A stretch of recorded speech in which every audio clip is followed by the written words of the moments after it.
Hello, crypto traders, crypto investors. We're back here in our little chat, in our little platform, talking about crypto. And today, I have a special guest. Like last week, Sebastião, we talked about Monero. So if you haven't checked that out, check that out. It was a really cool video about Monero fundamentals, technical analysis, and it's still applicable. The technical analysis was long term for investors, and Sebastião covered some really good facts about mining and so forth about the team. But today we're gonna talk about EOS. So I have Sebastião on the other side. How are you doing? Not too bad, not too bad. How about you? Oh, really good. A lot of trading lately. Have you done some trading? Have you been busy with crypto in the crypto world last week? Yeah, I've been mostly watching, to be honest. Haven't done that much trading. I do have a position, a short position, actually, Yeah. open on Bitcoin now.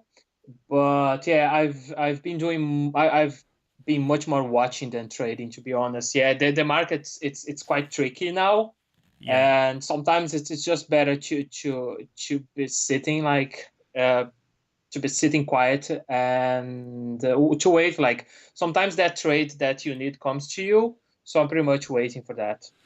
Yeah, that's a good point. Something the best thing you can do is to do nothing. Absolutely, absolutely, yeah, yeah, that's 100% agree. that's a really good point. Yeah. So EOS, yeah. The thing is, Yeah, first, and yeah, guys, like as you noticed today, the quality is way better. Last week when we made that video, we had basic equipment, and that inspired me to bring in the guns, bring in the microphones, the all this stuff, and I was setting up this today for like hours, but we got this working. So we want to bring you the best yeah, there. But yeah, like why we're talking about EOS. EOS, I was making a kind of like weekly overview of the market on Monday about 5 coins that had the most volatility. And what caught my eye is that EOS is basically had this run up here, and while all the altcoins and Bitcoin was falling quite severely, like okay, EOS was falling down, but it was not falling down as hard as Bitcoin. For instance, here we can make a quick like we can this is Bitcoin on the right side and this is EOS. So when this was just like flushing down, okay, EOS was going down, but not as hard. So this is why I asked Sebastião to make some fundamental analysis there, and so we're gonna dive in. So yeah, what are your kind of like general thoughts first on EOS before we dive deeper? cool. Yeah, yeah. Let's get it started then. Actually, first I have to say that I was not that familiar with EOS before. It's one platform, and I knew about that. I heard about it quite a few months ago, but I didn't really bother checking. And so like lately, I spent some time just running through like their material there, their content. Their website is pretty okay actually on regards to content, and some reading something through. So yeah, that's what I could gather in the last couple of days. Let's put it this way. So first what is EOS actually? EOS it's a blockchain platform. It's a smart contract platform actually. So the thing that we could relate to there is Ethereum. Ethereum is also like a smart contract platform, but they're built like in or actually EOS is being built because I'm gonna get to this later. It's not built yet, Okay. but it's being built in a kind of in a different way than Ethereum. So the idea that they had initially with EOS there was to have something that would be like an operating system. So like you have Windows, Linux, or Mac OS in your personal computer, and you can run programs on that. EOS, they want to build a decentralized operating system, and then you can build and run programs on the top of the blockchain as you do with the others. But their approach there, it's a bit different, and it's actually quite interesting. They their plan is not to have user fees, so the network, the fees on the network going to be probably be paid by the devs, the developers, as it happens with Neo, for example. But yeah, that's one of the different things. Yeah. Yeah, so basically you said, okay, that first of all, it's similar to Ethereum, and although it's a platform, it's for now it's built on Ethereum, but then later, yeah, it's gonna be standalone. It's gonna stand for itself. But how is it? How is it different?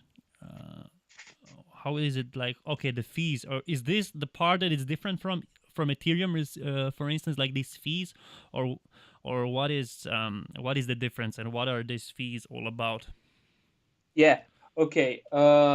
So the thing that you mentioned there, that it's built on Ethereum. What's the part of EOS that's on the Ethereum blockchain now? It's the token itself. So like Okay. the token that we can buy, we can trade, and everything.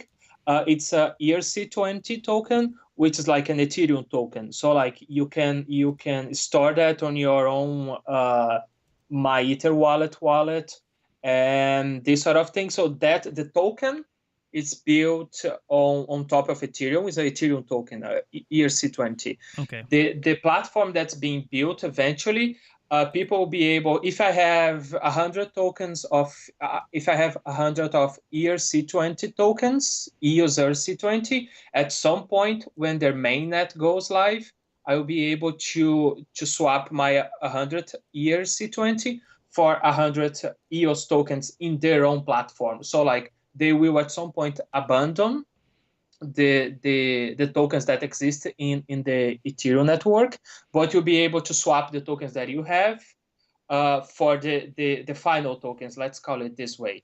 Yeah. So that's the bit of EOS that's on the Ethereum network now. So So it's still more. It's almost like a promise. It's more like a promise yes, of something. It's not basically yet built. It's not yet working. absolutely. Yeah, you got the crux of it in there. Okay. And I will be talking more about that lately. Because there are lots of, if you read through the internet, you're gonna find lots of posts, content articles in general, comparing or saying that EOS is a contender to Ethereum. That there will be this, that there is this big fight between EOS and Ethereum. Yeah. But the truth is there is nothing going on now, because Ethereum it has its problems. Everyone knows Yeah. it does has like problem. It does have problems with scalability and things like that, but it's working. Like it's the proof of it. It's that EOS itself, it's using Ethereum. So like Yeah. it's EOS at the moment. It's a promise. They have a test net. That's true. They are about to release the version 3.0 of their testnet in the next few weeks, I guess. There is no date about that, but they've been working on that for a few weeks now. But they still just a promise. They have nothing they have something to show, but they don't have anything that's useful at this point. They still like on their test process. They're still trying to get things right. And if they get things right, then they will be a contender to Ethereum. But for now, they're just like a white paper and the test net and Okay. some So code build. the testnet is basically this Dawn 2, yeah, 2.0. This is the testnet. Yes. And right now you say that there's nothing really built on it, or what is the Yeah. case there? Yeah. The whole point about having a test net is to find out if there is any, obviously to find bugs and to figure out if there is any big flaws on your thinking. It should not be like, if you get to the point that we're releasing a test net, it should be just small bugs. But the test net is exactly what it says it is. Like it's a bed of testing process. So like you probably have some applications running there, but most of them they are probably built by the EOS developers themselves. There is no, for example, if I want to build an application for the EOS testnet, I can do that. However, if they change the testnet completely tomorrow, my application that today works and works just for me because it's not production ready on anything else, but my application that works today probably will stop working. So that's why it's not. That's why there is nobody builds on testnets, because it can change completely from one release to another. And once you have the main net live, which what's gonna call here production version, you are not expecting. You're expecting that all the changes will be backwards compatible, which means that if I build my software in on the version 1.0 of the mainnet, Okay. if they once they roll to the version 2.0, my application will still working the same way. That's what we are aiming there. And in the testnet, you can't really promise that because it's everything being tested. Okay, so then there is not too big of incentive to put too much to put too much Effort on. time and energy Yeah, into the yeah. test net. But it basically, okay, it makes sense because like if you want to build a token on the platform, you know, if you want to store your money there, you don't want some bucks in there. You want it to run smoothly, right? Yeah, So yeah. that kind of makes so. And then you were saying that they made an announcement that is it down 3.0 or is it just like does it like what is it called and when is it expected and what does it add to the testnet that is already running? What they have now is the testnet 2.0, Yeah. which is down 2.0. And they've been working since December, I think late December, on the down 3.0, which will be like the testnet version 3.0. Okay. Uh, I've checked their announcement page and I think their Medium account as well. I didn't really see a date, and I may have missing some. I may have missed something in there, but I didn't see really a date that they're gonna roll out the down 3.0. But based on what I've seen on their code base, I think that's gonna be soon. When I mean soon, if they are aiming to release their mainnet by June of this year, they're gonna probably be launching their testnet 3.0, which is I guess the last one that will be like on a test status in a few weeks. But as I say, like I didn't see anywhere where they were saying that's going to be like in 1 week's time or 2 weeks time. That's my guess based on what I've seen on their code base and what I've read through the content that I found. Yeah, so just as you were speaking, I went to on their internet site. I checked the roadmap, but it just doesn't work. But Yeah, I also had this problem as well. I really wanted to see that properly, but I could not load the roadmap, which is actually not great to be honest. But yeah, yeah, but the thing is, okay, maybe this anticipation of another test net, maybe this created a little bit of hype because, like in crypto world, everything is on steroids. Like you hear a little bit of news and everything just pumps. Like today, there was some like on Coin Market Cap, there was a coin published, was Zcash, or there was a story there. They made a kind of like a wrong announcement, and then it just pumped the coin that didn't even was not even supposed to be there. But it's like news on steroids. Somebody says something, and it's just like it just goes. So maybe this anticipation, uh, what create this. absolutely.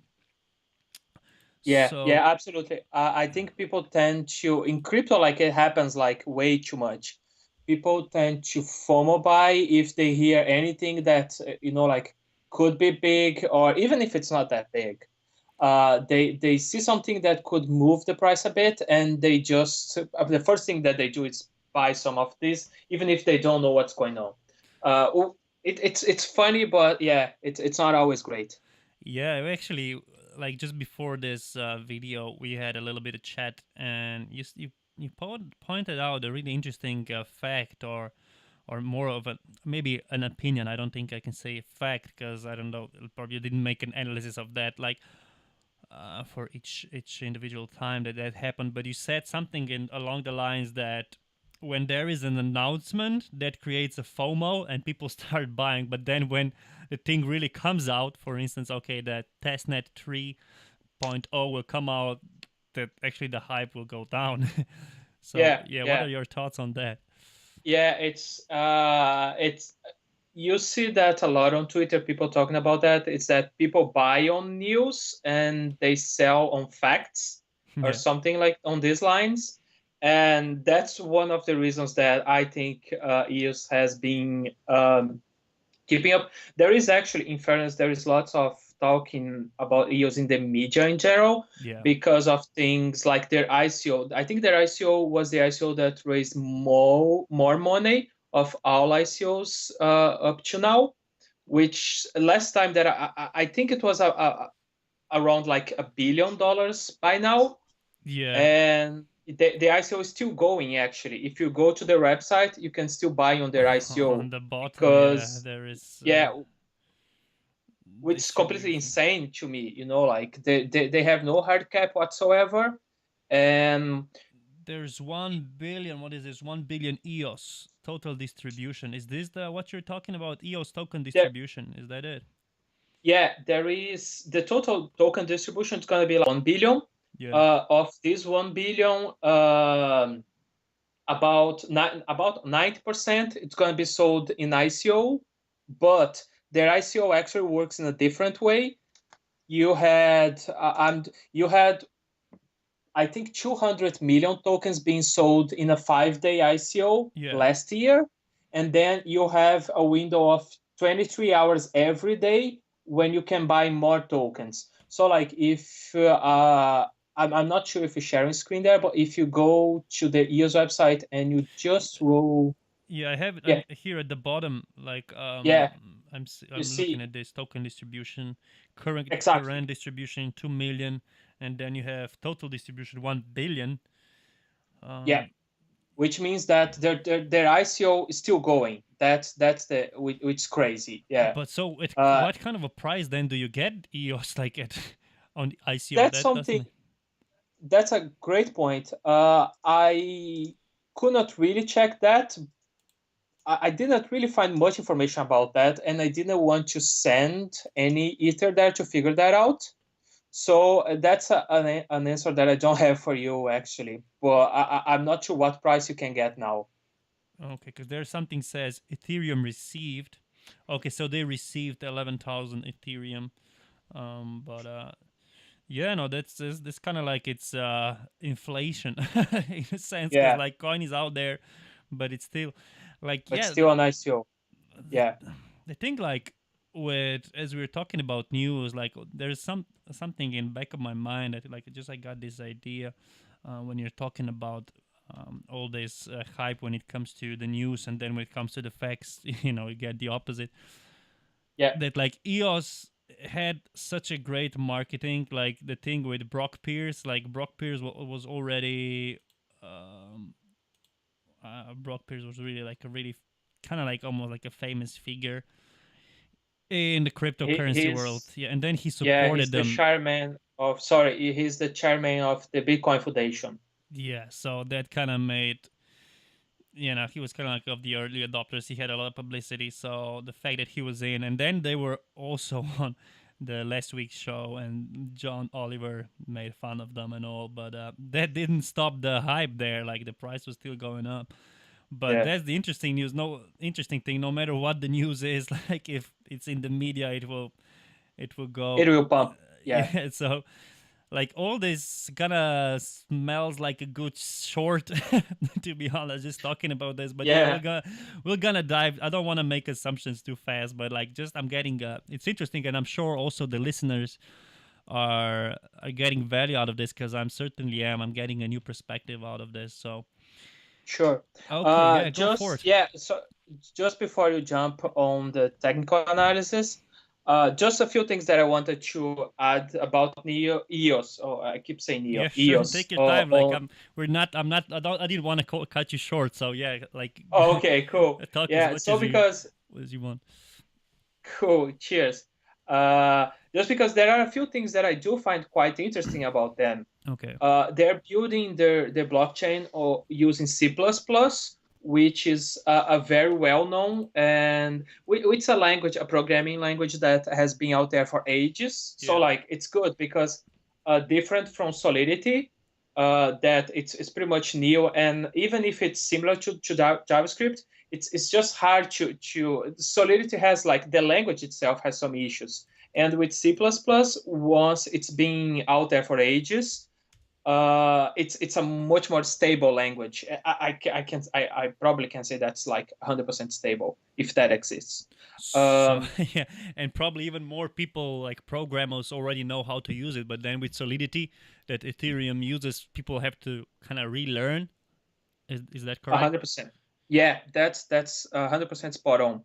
And you, Uh, for instance, just a quick question there for you as a software engineer, is it hard to make a transition from, for instance, C++ to Solidity, is or any other like from Java to C++? Because I don't have any programming experience.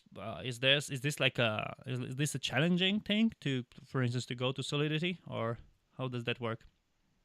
so yeah, there are like a few levels in there, to be honest. Once you know the fundamentals of a programming language, not even about a programming language. Once you know the fundamentals about how to program, the theory itself, Okay. you can pretty much jump from one language to another with some. It won't be that difficult.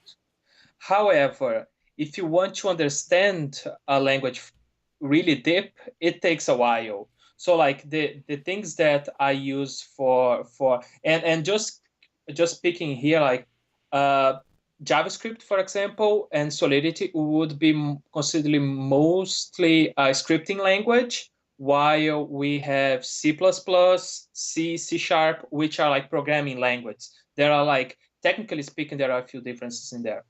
So just But if you cover this really shortly for us that are not programmers, what is difference between scripting and programmable? If that, what is the I will difference? try to keep that very simple, not to go like too deep in details. But let's put that a script language as like JavaScript. It's a bit more loose with their rules. You know, you can just like bend the things, some things in some ways.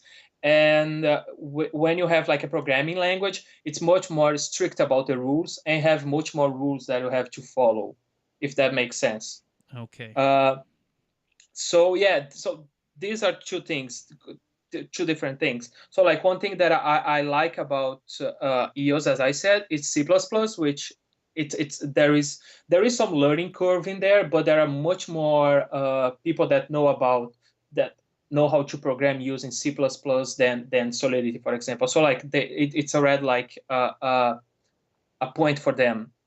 Okay. Uh, and what else? Yeah, uh, and actually, one more point about EOS. Technically, you could use what they do is you build you develop your program, you program in C++, and then you compile the program that you had built to another a kind of a script language as well, which is WebAssembly. So like what you're doing there, you were developing in C++, and then you were deploying in this WebAssembly format, which is the format that EOS work with, or we work with. And technically, the fact that you were using at down the road, you were using the WebAssembly version, it means that there are a few other languages, actually, not that many, but there are a few other languages that are compatible with WebAssembly. However, it's not always stable when you convert, like from, let's say, I give you an example, C Sharp. It's technically, you could develop something in C Sharp, which is a different programming language, and convert that to WebAssembly and run that, and run the program actually that you developed. on the EOS blockchain. However, apparently the compiler that compiles from C# to WebAssembly is not that stable, so you could have some problems there. So like just for assumption here, let's assume that EOS will work only with C++, but there is a possibility that you could build in another language as well, which makes the platform even more attractive to developers. But anyway, that's one point. As I said, I like the way that they are building. Their code base is very active, actually, which is And by obviously the what you would way, expect. is Bitcoin on C++ as well, or what is Bitcoin made on? That's a Would you good know? question. I can't recall that. I'm not sure if it's C or C++. I'm gonna check right now because now it just left out my mind. Yeah, I'm googling as well. Uh, The yeah, that's a good point. Yeah, C++ is C++, as well. Okay, C++. yeah. So Yeah, which great. back to the basics, basically. Well, okay, Yeah, yeah. No, C++. that's a plus for them. But like, I'm sure there's a lot of coins out there, cryptocurrencies that are built on C++. So that alone cannot be like the determining factor while they are so while they are so high on coin market cap. Why they have like they are sixth on coin market cap. They have 4 billion. Like just amazing. Like they're high up there. So just C++ on itself cannot be the reason. So yeah, what else do you find? What else do you find? It's like is different to the other platforms. Why do you think it's So, interesting? yeah, yeah. Apart from everything that I just said, there is something else that they sell themselves as. I read a post from Dan Larimer, which is the guy behind EOS, the main head behind the project, Okay. and he said that which this setup that they have, where C++ plus WebAssembly, they can reach 50,000 transactions per second, which is a way more that, just to Wow. give you a perspective, Ethereum now it can reach 14, I think, 14 to 15 Yeah, 40, transactions 50. per And second. this does 50,000 or wow. 50,000, yeah, Wow. 50,000. Yeah, which is crazy. But again, for now, that's just a promise. Yeah. And I'm very down to earth with my analysis. And I try really to consider everything. I mean, their concept is great. I really like the idea that they are building on the top of a programming language that's stable, that's been out there for ages, and that's really good. However, everything that we're pointing here, the, the lack of fees, or the not having fees for users, also the what I just said about the transactions per second and everything, it's still just theory. They haven't proven Okay. that's possible. So So that's when my restrictions with the project starts, because it sounds even too great to be true, some things in there. so it's still more like a speculations as we already said, and that these fees. So what are these fees all about? So when you say that they don't have any fees, so Yeah, is this like what when they you're sending one EOS to another EOS? Is this is no fees, or where do these the fees come into play? that's something else that I could not find much information about. What I did see is like the premises users won't have to pay fees. The developers of an application will stake EOS, and then they will, when they are staking EOS, they have the right to use the blockchain. But still, this is still a bit loose. I could not get much more information on it. So yeah, that's everything pretty much that I can say about that, with some that I have read. Okay, and EOS is EOS. what is this, like proof of work? Is this proof of stake? What is this It's based on? proof. It's proof. Yeah, a good way to figure out straightforward when it's proof of work, when it's proof of stake is an ICO. If the coin has an ICO, it's a proof of stake. Okay. And there are a few caveats in there, but still, EOS they still have the ICO as we just said, and so they are proof of stake. Um, so yeah, they have a different concept from Ethereum, which is proof of work, even if they want to be proof of stake at some point. Yeah, But but now, for instance, like like Ethereum was also like an ICO at one point, but it's proof of work. yeah, that's the caveat that I said. Ah, What okay, yeah. what can They're also happen in this always case, as it happened with Ethereum, is they had a pre-mine of I can't recall how many coins were sold on the Ethereum ICO, but let's say that they have a pre-mine of X amount of coins. They sold that X amount of coins in an ICO, and then any coins that will be created after that will be mined. okay. So That they had this pre-mine, and then they start mining on a per block basis. okay. That's what That's happened interesting. with Ethereum. Actually, I Yeah. was reading about that the other day. Yeah, and what was it? Yeah, actually, Andreas Antonopoulos' book, "The Internet of Money," Volume 2. It was mentioning it's more focused on Bitcoin, but it was mentioning that they had to use a lot of energy to mine Ethereum before they went. Okay. So yeah, what else? Else do you think it's interesting there about EOS when it comes to fundamentals and the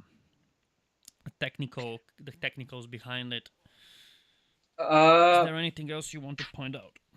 there is just like the last thing I think that I want to point out is regarding again the ICO that they claim to have raised about $1 billion, and once their ICO is still going, there are like talks about they raising 2 billion, which is which is not good at all. In my way to evaluate projects, there is just like I've been involved with startups as well for a while, and I know for a fact that no startup needs $1 billion Yeah, that's to start building something. So like they have way too much money, and that can be harmful in two ways. That can be harmful because if you were buying EOS thinking on the long term, on their like increase of value in the long term, you might be you might get frustrated because they're already like, as you just said, they're already like top six on CoinMarketCap. yeah. So there is just a certain point that there is just a certain point that they can go. They won't go like if you're expecting that EOS coins will be valued like as Bitcoin, for example, you're delusional. So that's bad in this way because if you are buying as a long-term investment, you might get a bit frustrated down the road because there is not that much room for growth. Yeah, that's a really And good. That's a really good. And they already, for instance, on a major exchange, they're on Bitfinex, for instance, and there they have a big volume. And that was another thing that popped in my head. I remembered when I was reading a book about Elon Musk, right? For instance, when he was building Mhm. up Tesla, like he was really short on money, but that actually made him like he was like, just stretching that. I know, for instance, as a trader, as I'm starting to trade, because I'm starting small, and I know that I have to put so much knowledge and so much time. But then if you already have like 1 billion, let's say I'm starting to trade. I know it's in comparison, but like let's say that I'm starting my own business like as a trader, and I already like, okay, I open a company like trading company or whatever, and all of a sudden I get, there's like 100 million. So where is the motivation for me to like to learn Yeah, more, just to like to put yeah, everything to all in, just like to invest time and resources if I already have basically resources when it comes to money. So yeah, that's a yeah, really yeah. good point.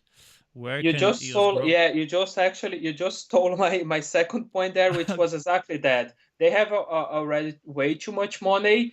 they the probability that they will get loose on their expenses, the probability that they will maybe, I don't like to use the word lazy, but the probability that they will just like, be won't be they won't be that they won't be pushed by because there is few things that push you further more than you have that bill that you have to pay and you don't have the money, and Yeah, these guys have that's just a a good point. way too much money, and that can be sometimes more harmful than that can sometimes do more harm than good.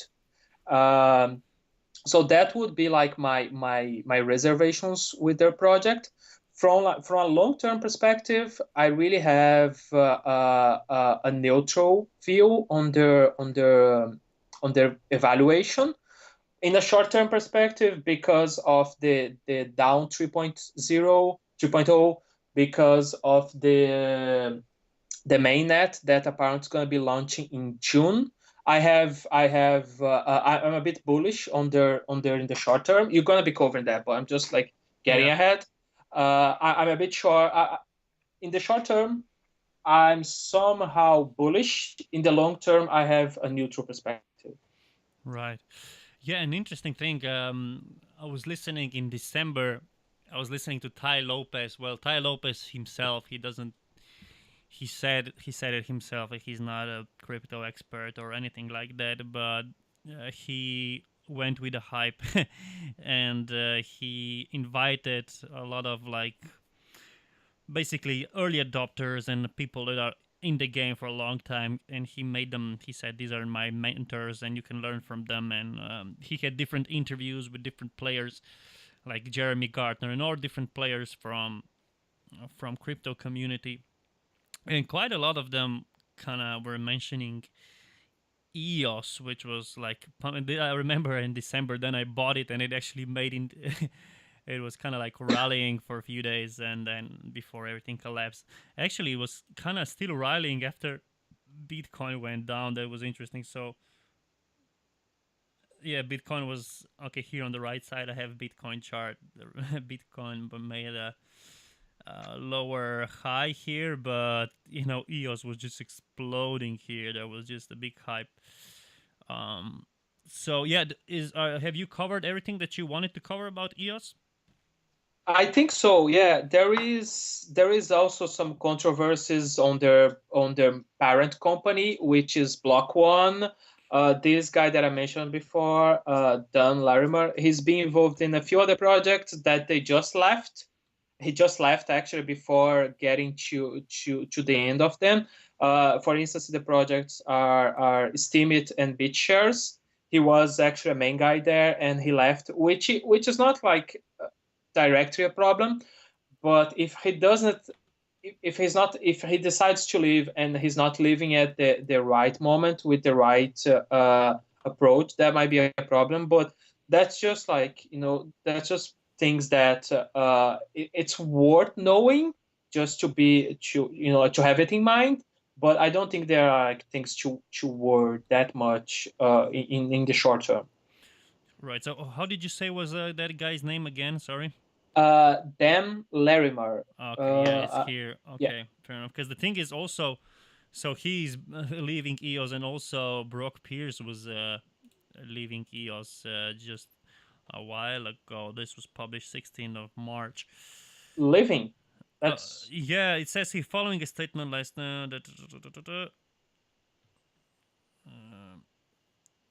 Yeah, that was. Yeah, we recently came to a mutual agreement that Brock would end his role at Block One, actually. yeah. So, and I Block know. one. It's Yeah, sorry, go ahead. Block one is the parent. It's the company that technically owns EOS. Okay. Yeah, because Block Pierce, he went on to Puerto Rico and now he wants to build a crypto world there, like a city built on crypto and so forth. So, but not to get sidetracked too much. Thank you so much for this insight. Like it's so great. Like for me, like I'm gonna make a technical analysis now, but like as now I have a different perspective because when I'm just looking at the naked chart, I don't when I don't understand the stories. Okay, and I can look these shapes and triangles and support zones and all, but to understand what is happening behind these candles. It's just so valuable. So thank you so much for all these insights. That's completely my pleasure. I love talking about blockchain. I love talking about projects. So it's really I every time that I'm spending, I'm having an opportunity to talk about it. I feel actually very very glad. Well, that's good to hear because we're gonna do a lot. Actually, we were talking about. We won't reveal yet all the details, but me and Yeah, Sebastião, we were talking about making this quite the regular basis. yeah, But we're gonna sort out the details. This is still like a young channel, so I'm still kind of like experimenting a little bit with what we're doing, but I'm definitely like this a lot. So we'll find the time, and we'll make as much as we can, like things like that. So if you just stay on the line a little bit, because I'm just gonna make a short technical analysis there, and then we're gonna wish everybody good luck. So sure, yeah, sure. cool. So basically, just looking at the chart here, this is EOS daily chart on Bitfinex. What we see here is kind of like this falling wedge, and now like it was tested. This was tested quite a few times, as we see here. 1, 2, 3, 4, 5, 6, 7 times, and to the downside only twice actually. And we've seen this in crypto so many times. For instance, in Verge, we were talking about this. I actually made a video. Actually, it was in Slovenian, but people that followed my signal were are making really nice profits there, because then it exploded. Because okay, I'm gonna show you guys this, but like look at this triangle. It's kind of like a similar shape, and I was talking about this here, and I invited the followers to invest in Verge, and then it just exploded. Not straight away because I made it in February, but I know some people made money out of it. I know my brother did as he followed my signal. But I just want to put this as comparison. Like when we have this falling wedge, it's this is one way how this can resolve. So if we go back to EOS,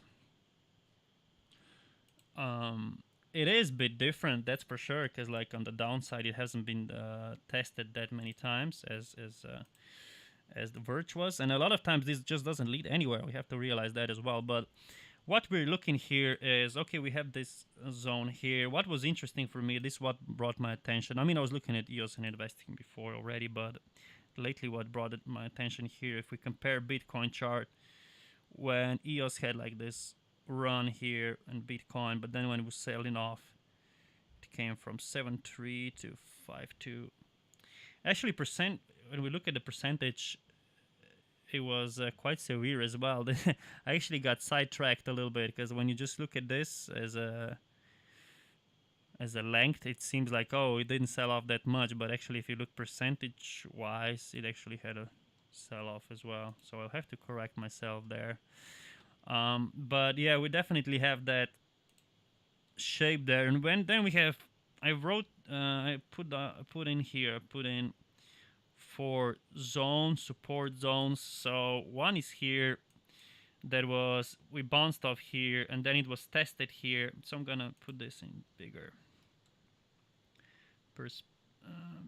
perspective. So here we kind of created this line, and then we tested it here, and like a few times there.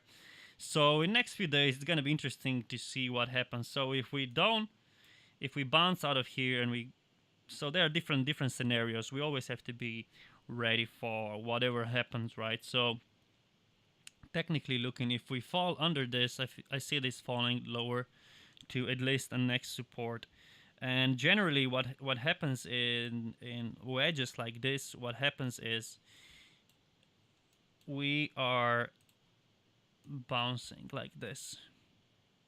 And the tricky part here is that we never know when are we breaking through. So because when we break through, usually we break like we did in Verge, to the upside or downside, but we never know where that is. So we have these areas, we have these 4 areas to watch.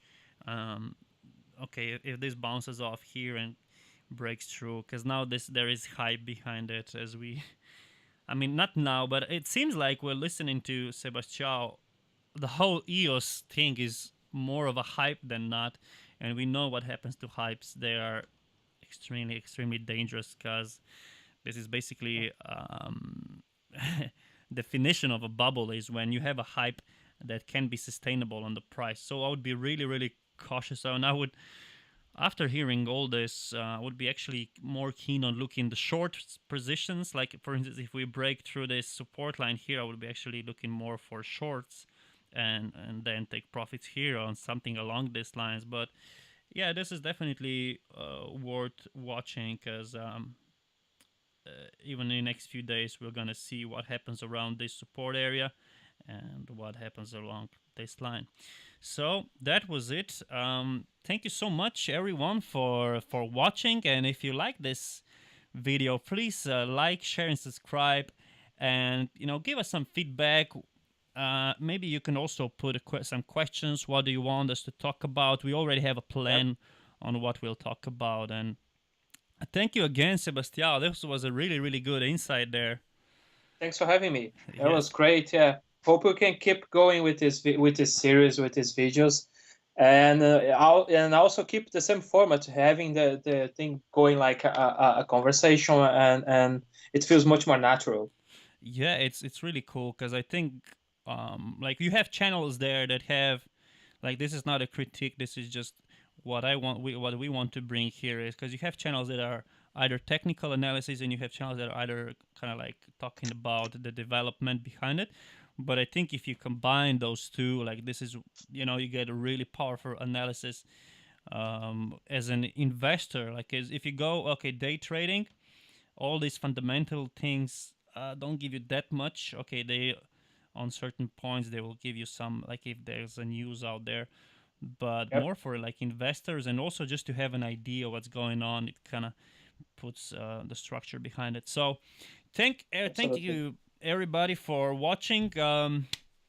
Have a nice rest of the night, and good luck with your trading. And thank you again, and goodbye, Sebastião, to you as well. See you guys. See you, everyone. Uh, Take care. Goodbye.